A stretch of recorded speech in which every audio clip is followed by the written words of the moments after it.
We have finished Batman Brave and the Bold. We literally just finished, so it's gonna be. We just got like. I just want to say openly that like, if you're interested in the series, I think the best way to watch it is just watching it blind. Like we already spoiled a lot of season one. I think I spoiled a little bit of season two, a little bit of three, but I do think if you're going to watch a series, watch it blind. It's the best way possible. So, first of all, I want to say overall, every Batman show that we have watched so far now, including this one, has just been good. Mm-hmm. Like, not like some have been great, some have been like like pretty good, and then like good, and like when we eventually, y'all, you thought that we were finished after the shows. Oh no, we got movies, and then we have tier lists. Well, we have the move. Well, I'm thinking actually, we're hard talking about it now, but I was thinking we add the movies into the tier list just to like add a little like knot to the bow because when we did the Batman, we weren't able to watch Batman versus Dracula, which by the way actually pretty good. Go watch it. Yeah. But we gotta add that to the tier list so we can get like a review. We can get like a full like focus of like our feelings about a lot of this stuff. Anyway, Brave and the Bold season 2 and free. So I already told you, but season 3 was cut down in half. So theoretically speaking, I think season 3 was more likely cut. Do we not get the full picture of what they wanted to do with it? Possibly, I'm not entirely sure. I'm not entirely sure like what their plans were if they were going to continue. I don't think there's a lot like talk about it because in comparison to other shows that were like, I just want to say this right now. Like, let's get out of the hood. Out of the hood. This show knew it was ending, so they actually made an episode to like cap off the rest of the entire series. Yeah. In comparison to like, wow, there's a lot of dust there. Yeah. In comparison to like, say, Spectacular or like any other like show, like a lot of superhero shows, where they didn't know. Don't remind me about. Where they didn't know it was ending. This show actually does have a full on ending. But let's get into the actual episodes. So season 2, I think, is actually the best season overall for a lot of reasons. Like first, so actually, I just want to say, firstly, what I water. It's not even necessarily a bad thing, but y'all, there was too much furry shit, bro. I'm sorry. Yeah, so there's like I think there's like 1 or 2 episodes in the first season that had like stuff in the future of like animals ruled man. Like it was like oddly weird how much time they devoted to the said plot line. I think we got like another episode in here somewhere. I'm not entirely sure. Nah, there was like 4 episodes. There's like falsely remembering. There's like 4 in a row of like furries. There's 2 episodes that like have them as a cold open, which was a lot. Oh, by the way, something that I did like about season 2 and kind of 3 is that Liam, you can tell me if you thought that like this is cool, but like the cold opens actually mattered. Mm-hmm. Whereas like you could argue for season 1, the cold opens really don't matter all that much. The first season had like a couple cold opens that had some like build up to, I think, what was his name again? The black and white guy, I forget his name. That sounds really wrong. Like he was like the master. Give me a second. I'm gonna look. I have the episode list right here to help me. Oh, okay. Keep me focused. Give me a second. This is like very chill. Yeah, no, it's just like vibey. I should put on some lo-fi. Omak. Oh wait, no, not Omak. Equinox. Equinox. Yes. There was like one cold open with Equinox who was in there for some reason. Yeah, but first things first, I do want to say, like, I feel like we're just like starting the line. Season 2, I feel like a big thing is that a lot of these episodes are like, this is the episode where Batman and his friends go on a big race. Yeah. And Steppenwolf is there before he was ruined forever because of Justice League. Don't fucking remind me. Or this is the one we learned of Class Man's origins. Isn't that cool? Like, there's a lot of like, this episode's cool for this reason. It's like really fun to watch in the moment. But like, my big thing I realized about the show is that watching each episode back to back definitely hurts it because I think the episodes work in single like motions versus overall. Like obviously the cold opens definitely help because like they don't. So here's my thing: I like the show, but it doesn't do a fantastic job telling an overarching story. I think the cold opens definitely add to it because like I think it's actually just kind of cool how they do it because like season 1 it's a whole like Equinox thing. Season 2 has that meet a whole bunch of new superheroes, and like it's like Shazam, the Firestorm, Booster Gold, and what happens is that throughout the series we see like moments of like I forget his name. Like, what's this guy's name? Like, the Faceless Hunter. The Oh Faceless yeah. Hunter and Starro like taking control of like all the superheroes, which eventually leads into halfway through the season, the Siege of Starro, which basically is like Batman, all like the new heroes fighting against Starro and the Faceless Hunter. And like then I love how like they act like it's like a Silver Surfer thing, where like the Faceless Hunter's protecting his world, and then we learn like, oh, he's just a jerk. and then the second half of season 2 leads into, correct me if I'm wrong, that leads into Darkseid, right? Or There, was that season 3? well, no, what happens is that like in between all this, I want to quickly point out before we continue two episodes in particular, actually 3 episodes, baby. Firstly, the masking matches alone, aka the one where the Birds of Prey and Catwoman Yep. openly say Aquaman has a small dick and Green Arrow might be gay. Like Yeah. they literally had to change the episode to have an aquarium in there just because they reference Aquaman having a little fish. Thank God that our mom was sleeping, because I'm pretty sure that like when that came up, I was like, so Aquaman has A small dick. No, well, no, I said schlong, Schlong. but yeah. So that was definitely something. Now my question is, how would all 3 of them know? It was just like they were doing it in the moment, that's why. I know why, Liam. I'm just saying, how would like all 3 of them know? You know what I mean? I don't know. Another episode in reference will be, what was it? Chill the Night, baby. Chill the Night. Chill the Night is Chill the Night fantastic. is the episode everyone talks about in this show, and I see why. Because firstly, all-star cast. They got the Adam West Batman, obviously Adam West Batman. Got what's her name again for Catwoman from that show?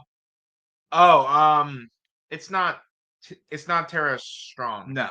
Who is the actress for Catwoman on Adam West? I forget her name. I'm sorry. Hold on. Because they come in. Because basically the entire episode is Mark Hamill as what's his name again? The Spectre, and then Kevin Conroy as the Phantom Stranger, like helping Batman go through like his actions, because what was going on was that he basically was trying to find what's his name, Joe Chill. Yes, Joe Chill. And Julie Newmar. Yes. And what happens is that he goes into the past and he has Adam West as his father, and his mother is and what's your name again? Julie Newmar. Julie. Isn't Kevin Conroy in that? Yeah, he's the Phantom Stranger. He's the one who's like, Batman, do not kill Joe Chill. And it leads to this like really cool moment. And this first time we see Batman without his mask on, it's so cool. Yeah, no, like that episode is sick. Like it's like the most like it's probably the most like not connected to anything else the rest of the series does, but it's so freaking cool, man. Yeah, no, it's sick. It's really cool. Mm-hmm. So I think that Chill of the Night, like, and then I like a lot of what came after that, but like for me, that's kind of when the show peaked. In terms of like taking the idea of being an extended Batman universe and playing with it, and being by having it be like all about like two guys just basically saying Batman's gonna kill bitch. Yeah. Although was that season 2 or 3 where we get like the splash page of all of the Batman at like that's season 3. We'll get to that in a second. Okay. But I just want to quickly mention 3 more episodes. Actually 4. Okay. There's a lot. Episode 19, Emperor Joker. Oh yeah. The one where Batman accidentally makes Joker like omnipotent and gives him the ability to do anything, where we see Batman die repeatedly. Yeah. Yep. Also, shout out, because in that episode that has Harley Quinn in it. And like it's not like the obvious one, because like her and the rest of the goons in that episode are based off like old-timey like comedy actors, which I find really cool once I looked into it. Yeah. The Plague of the Prototypes. Yep, the actual episode itself is okay. Black Mask is like in that episode, but shout out to Proto being the coolest thing ever. Like giant robot Batman. I love fucking Proto. Proto is badass. I love him. Cry Freedom Fighters. Yes. So firstly, I love that one because because like Uncle Sam is the hero in that episode, and the entire thing is like, I'm thinking to myself, this is what everyone thinks Captain America is actually all about. Whenever I think what everyone like this stereotypical Captain America view before we actually got him in the movies, that's what I thought he was about. Yeah. So actually, and then Batman literally becomes Captain America at the very end. And then, of course, because of course they need to do it, at the very end of the episode, guess who shows up? A freaking Obama.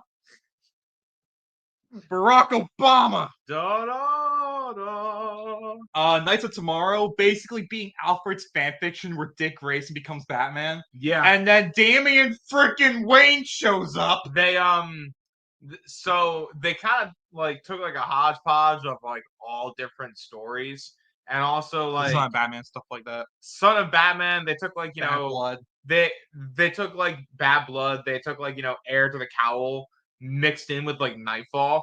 Like Mhm. like bro, they took so much stuff for like one singular episode. And just saying, y'all, for someone who doesn't read comics, Liam like knows his shit. I So, think a good chunk. but Um, but yeah, like the fact that you knew that is wild to me. Oh, also on in the Emperor and Joker episode, I just want to quickly point out that it was made in 2010. Was Yeah. this before or after Dark Knight? After Dark Knight, Because they kind of like before Rises. that would have been a perfect joke because there's a joke in the Emperor Joker I forgot about where like Batman's like saying, "Yeah, the greatest battles with Joker, Batman, the laughing fish, death in the family," and then they said there's like the one that says the one that hasn't been found yet. And I was thinking like, oh, Dark Knight. Yeah. I was thinking like, oh, come on, they're referencing that. Dark Side Descending. So we get like this is the one that kind of that establishes that like the Justice League isn't really around anymore, and Batman makes a new one. The roster is Fire and Ice, Booster Gold, Blue Beetle, and Martian Manhunter. Yeah. And Shazam here and there. Yeah. Which is like a weird, like the actual episode itself is pretty good. It's just a weird Justice League roster. The thing that I kind of like is that we get to see that, like, I think some, and like, maybe I'm reaching for something. Also, shouts for Batman like taking on Darkseid like one-on-one. That's cool as all hell. Yeah. Every time we see it. Maybe I'm reaching for something that's like not there, but I think that it's kind of like a cool badass thing for Batman to know that when it comes to his career, he doesn't really have much like longer left. So he's trying to build a new, generation.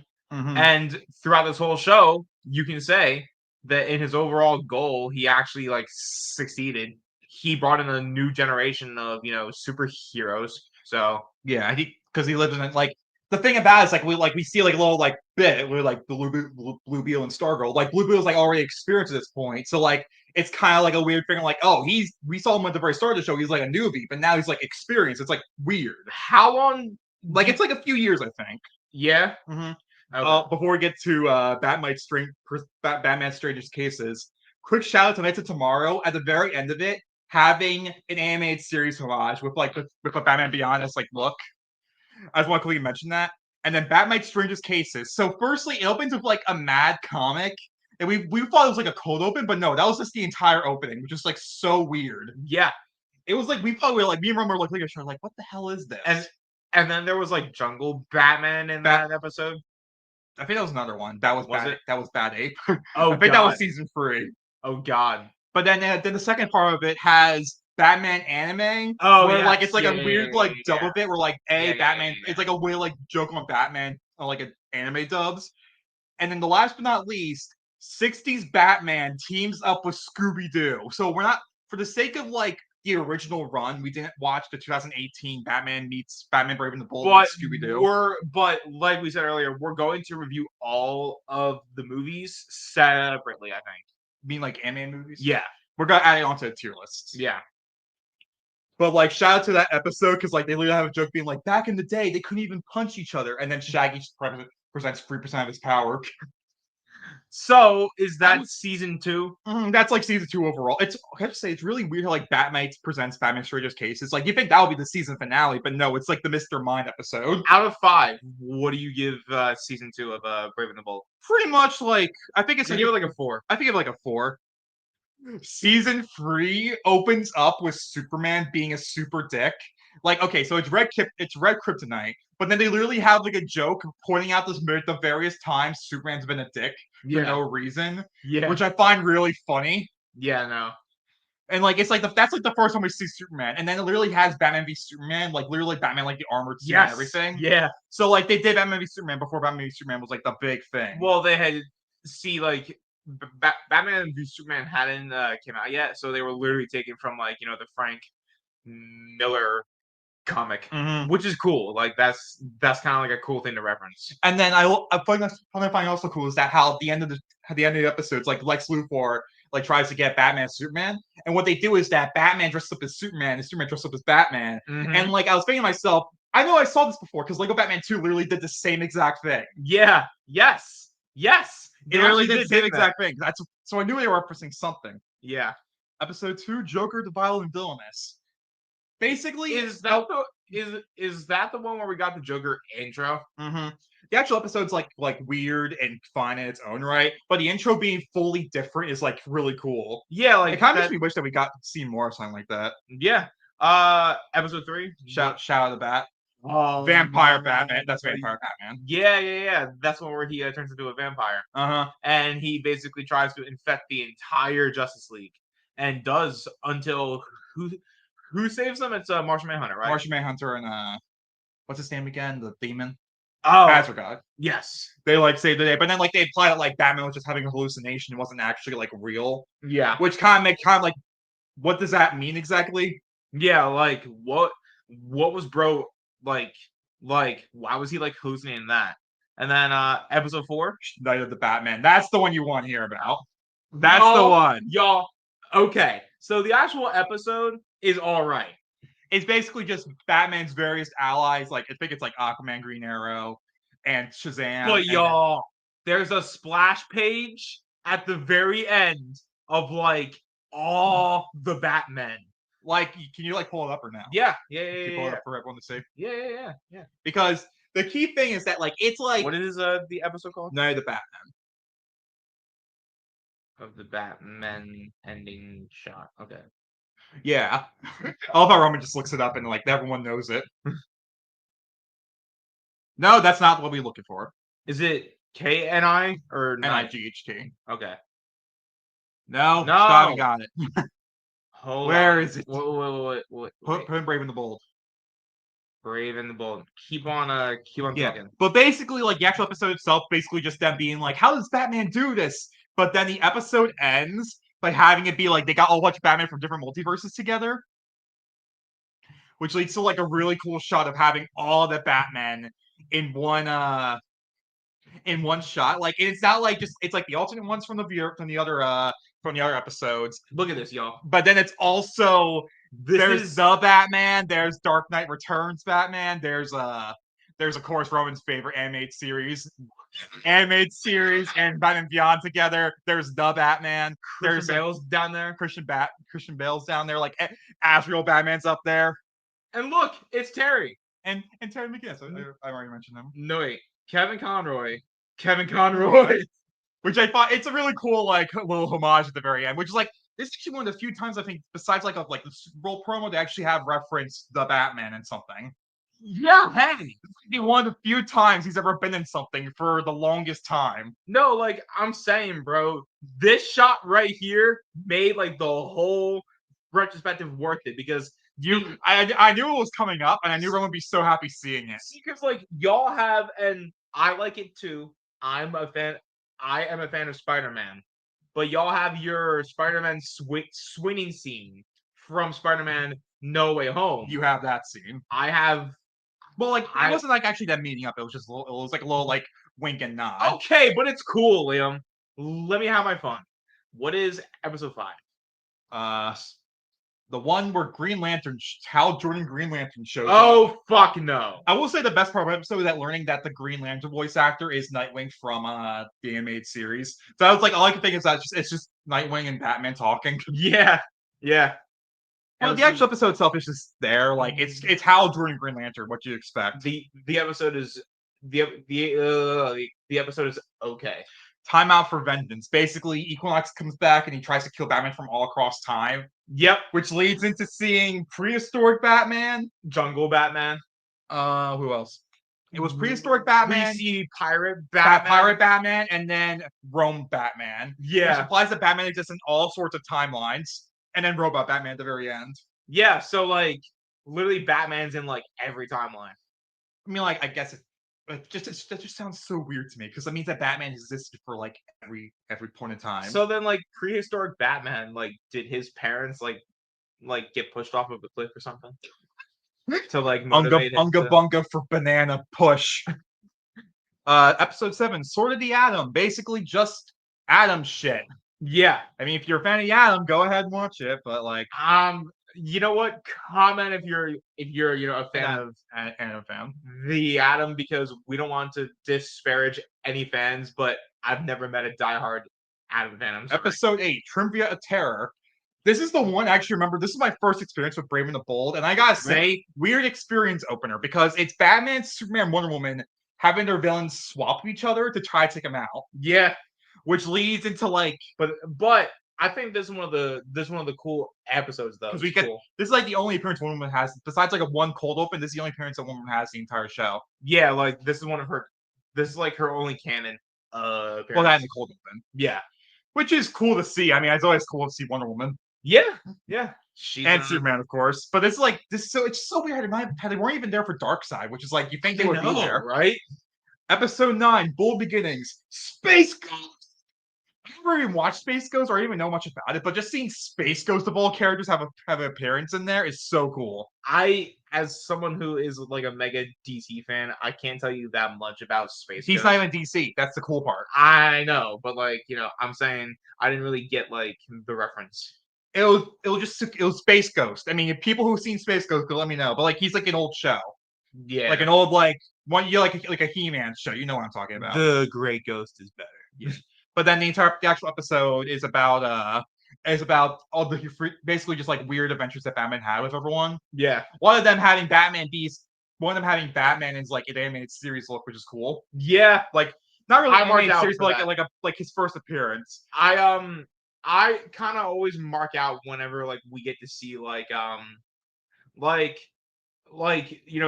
the current show paying like homage to like the last ones. Mm-hmm. It's a cool thing. And then the rest of the episodes, Powerless, Cat and Adam being a colossal dick, which is like really funny. Yeah. I love how the entire thing at the end of the day is just him not learning a single thing about being powerless. Yeah. No. That was like the whole point, and then he just didn't even learn anything. Mm-hmm. Crisis Above Earth. Yep. Basically just Batman, everyone having a party, and Batman's like dealing with like a random bull crap on the side. Yeah. And everyone comes in and then basically just like, when we used to kick butt, you kick butt well too. So like it's all of the old users, and then like but like they're all like Batman's friends. Mm-hmm. But like he's still like the only active one. 4-star spectacular, basically just being random cold opens that they had on hand, I guess, because the show was ending. Random cold opens that have Batman in it like once or twice, but he's barely in them. Yeah. And then last but not least, Mightfall. That one was a crazy one because it broke the fourth wall. Well, they already broke the fourth wall of Batman multiple times, but like I know, they literally had it be Batman wants to cancel the show because he wants a new Grittier Batman. Which I just want to say this: the Grittier Batman that comes out is a Batgirl TV show with Firefly as a villain. They predicted Warner Brothers canceling it, and then they literally have Aquaman be replaced by the guy who jumped the shark. Well. Back in the Well, I'll tell you something. Batman got his wish because of Beware Batman. Oh my god. It's weird. Yeah. That's literally calling to us now. Mm-hmm. Yeah, I guess we're gonna start watching it tonight or like maybe tomorrow. I'm not sure. Yeah, but so just like before we wrap up Brave and the Bold, what we got next? We got one season of Beware, and then we got Caped Crusader, and then we're gonna do tier lists. Yep. And then that'll be a wrap. Yeah, honestly, I just want to say this. If this retrospective has anything to say, give Brave and the Bold a chance. It's super fun. Like, it's like, I feel like my favorite part about the whole thing was like seeing like random parts of comics and being like, is from the comics from it? Is that from the comics from it? And you're being like, yeah, that's from the comics. So like wrapping up the show as a whole, like you not being as big of a Batman fan as me, but still being a fan, would you say that it gets it right being like a faithful adaptation? And would you say that like this is a good overall show? I feel like this is a show that you have to understand the context and what it's trying to be. Because animated series, Batman Beyond, even the Batman at points, they were trying to be more like, okay, Batman was more like a toy show, to be fair. But this show is more or less trying to be crazy Batman hijinks and showing like random parts of the comics from the old ages. Yeah. Which I personally really like because like I think it's cool seeing a whole bunch of stuff like that. Like literally, it's literally a better version of Ultimate Spider-Man. They literally took like only stuff from like the 70s and like the really early 80s. I'm talking like, well, except for Damian Wayne. Yeah. No, but like I'm talking like 1980, 1981 is like, about as far as they would go.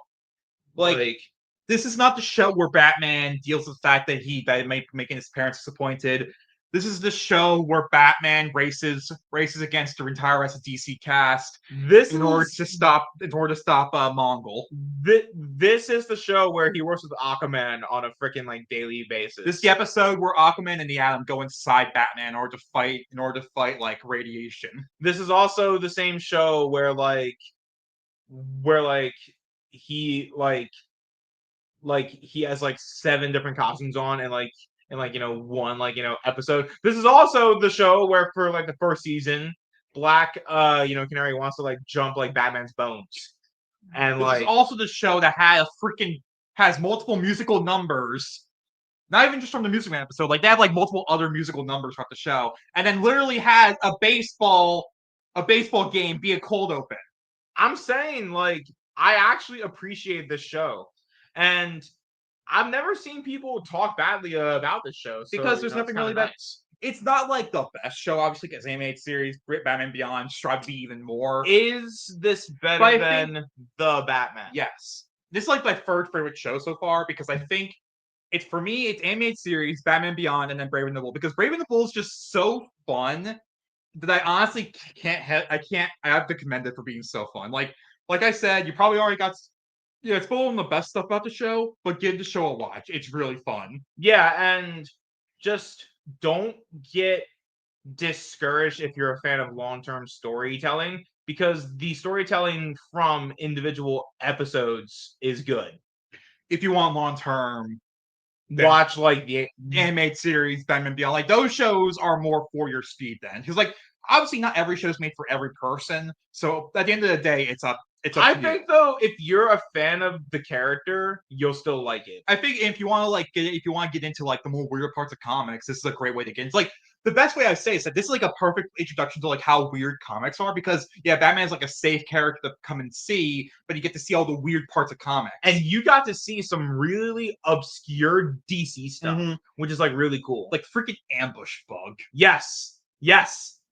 Someone who has had like 4 to 5 appearances, and one of them was in like this show. And honestly, like I actually only knew him from Scribblenauts Unmasked. Really? Yeah. That might be one of the 4 appearances. Long end of the story. Check the show out if you're a fan of Batman. I think it's really fun. Give the show a chance. I really, and if you only have like one episode to spend it on, either do the Music Advisor episode or do Chill the Night. Those are the 2 best ones in my opinion. Yeah. I really appreciate this show, both as like a Batman fan, but also just like a fan of like media. And I genuinely say, give Batman Brave and the Bold a chance, and we'll be back here again. Same bad time, same bad channel for Beware the Batman. Beware. Peace out, y'all.